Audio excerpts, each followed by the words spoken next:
Hello बच्चों, आज हम करेंगे हिंदी का सिलेबस NIS 201। आज जो भी हम सिलेबस देखेंगे वो पूरा का पूरा आपके एग्ज़ाम की दृष्टि से बहुत ज़्यादा महत्वपूर्ण है। आगे बढ़ने से पहले चैनल को लाइक, सब्सक्राइब और शेयर करो। शुरुआत करते हैं आज के सिलेबस की।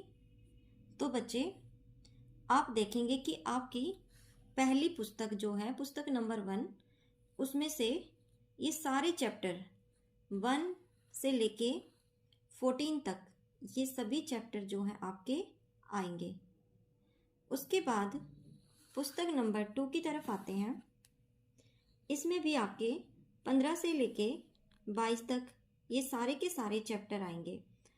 तो आपको क्या करना है, ये सारे चैप्टर बहुत अच्छे से नंबर 1 से लेके और नंबर 22 यानी 1 नंबर से 22 नंबर तक अच्छे से याद करने हैं।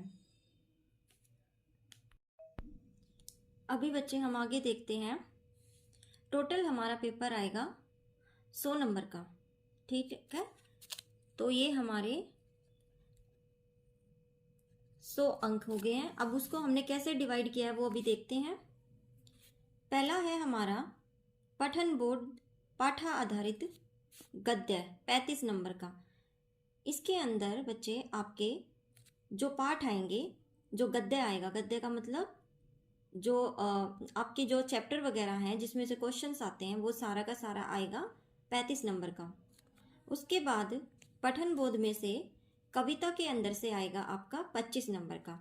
तो 35 नंबर का आपकी जो स्टोरी है उसमें से आएगा जो कहानी है, और कविता में से आएगा आपका 25 नंबर का, ठीक है। अपठित गद्य आपने देखा है। अपठित में से जब कोई एक पैराग्राफ होता है और उसमें से हमें आंसर्स छांटने होते हैं, एक वो पैरा आएगा, तो वो गद्य एक वो 5 नंबर का आएगा, और एक आएगी कविता, वो आएगी 5 नंबर की। तो आप देखो, पहले अपठित होता है, पठित होता है जो हमने पढ़ा हुआ होता है, और अपठित होता है जो बाहर से कुछ भी आ सकता है। तो एक गद्य में से आएगा और एक कविता में से आएगा, तो वो दोनों के दोनों आपके 5-5 नंबर के आएंगे।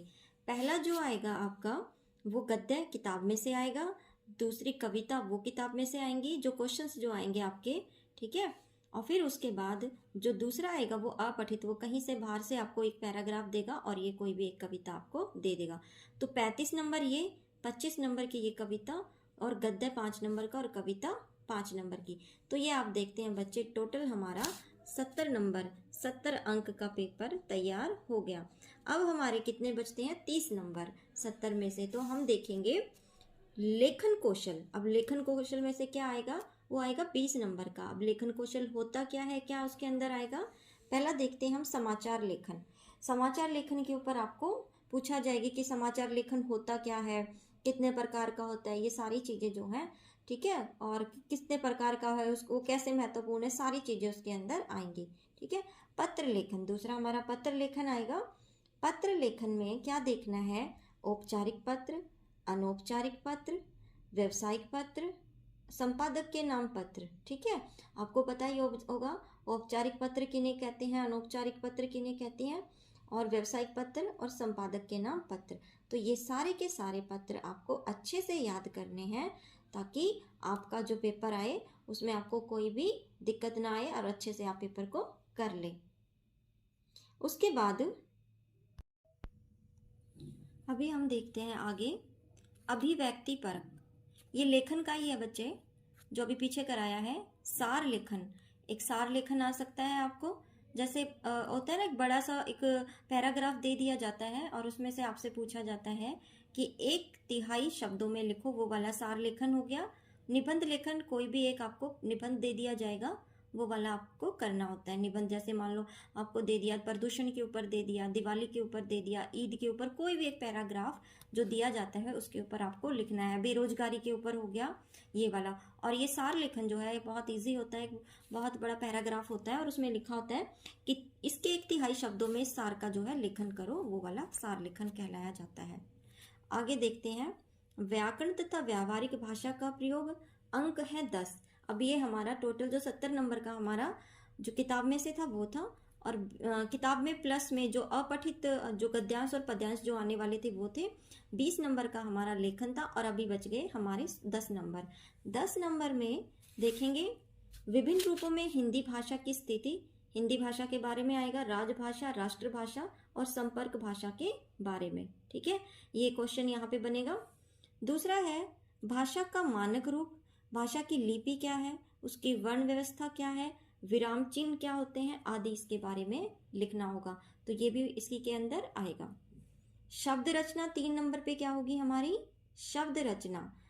उपसर्ग आएंगे, उपसर्ग आपको पता है, प्रत्यय आएंगे, आगे वाले उपसर्ग होते हैं, पीछे वाले प्रत्यय होते हैं, संधि आएंगी और समास आएगा।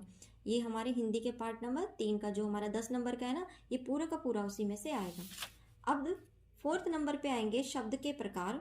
तत्सम शब्द जो संस्कृत के शब्द जिन्हें कहा जाता है, तद्भव शब्द जो हिंदी वाले शब्द हैं, देशज, ठीक है, आगत, पर्याय, पर्यायवाची जो शब्द होते हैं, विलोम, अनेकार्थ, अनेक शब्दों के लिए एक शब्द का जिसका प्रयोग किया जाता है, तो ये शब्द के प्रकार हैं, ये सारे के सारे ही इसके अंदर आएंगे। आगे चलते हैं नंबर 5 पे। वाक्य संरचना, कर्ता, कर्म, क्रिया, कारक, पदकर्म, सरल, संयुक्त तथा मिश्रित वाक्य, ये सारे इसी के अंदर ही आएंगे। बात करते हैं मुहावरे की नंबर 6 पे। मुहावरे में लोकोक्तियाँ आएंगी तुम्हारी, ठीक है, वो बहुत इंपॉर्टेंट है, वो भी अच्छे से याद कर लेना। 7 नंबर पे आएगा आपका अलंकार। अलंकार में कौन कौन से हैं, अनुप्रास, यमक, रूपक, उत्प्रेक्षा, अन्योक्ति, दृष्टांत और मानवीकरण। तो बच्चे हमने देखा कि जो हमारा 10 नंबर का है, 10 अंक का जो है, जो हमारा तीसरा पार्ट है, जो हमारा कौन सा है, भाग 3। तो भाग 3 हमारा 10 नंबर का है और उसमें ये जो जितने भी व्याकरण है ये टोटल हमारी आएगी 10 नंबर में। तो आप इसको भी अच्छे से करके जाओगे ताकि आपके पेपर में बहुत अच्छे नंबर आए। और इसके आप बोलोगे अभिव्यक्ति परक, क्या अभिव्यक्ति यानी अपने आप को व्यक्त करना है, सार के रूप में, सार लेखन के रूप में और निबंध लेखन के रूप में। और इसी में हम देखेंगे ये लेखन में 20 नंबर, ये भाग ख हो गया, अभी हमने जो है भाग 3 किया था, ये भाग 2 है, ठीक है, और 2 20 नंबर का हो गया। और मैंने बताया था कि ये जो भाग का है, एक भाग जो हमारा है भाग नंबर 1, ये हमारा होता है टोटल 70 नंबर का। तो देखो पठन बोध पठन बोध, तो बच्चे देखेंगे कि ऊपर से नीचे तक कि यहाँ 70 नंबर, ये 20 नंबर और पीछे मिला दिए हमने 10 नंबर, तो टोटल हमारा हो गया 100 नंबर का पेपर। आशा करती हूँ आपको सिलेबस अच्छे से समझ आ गया हो, आशा करती हूँ बच्चों आपको अच्छे से समझ आ गया होगा। और कल हम एक नई वीडियो के साथ फिर आएंगे। अगर आपको किसी प्रश्न में कोई प्रॉब्लम आती है तो आप अपना कमेंट बॉक्स में अपने प्रॉब्लम का सॉल्यूशन पूछ सकते हो, मैं उसका आंसर दूंगी। और कल हम फिर आएंगे और तब तक के लिए आप चैनल को लाइक, सब्सक्राइब और शेयर करो।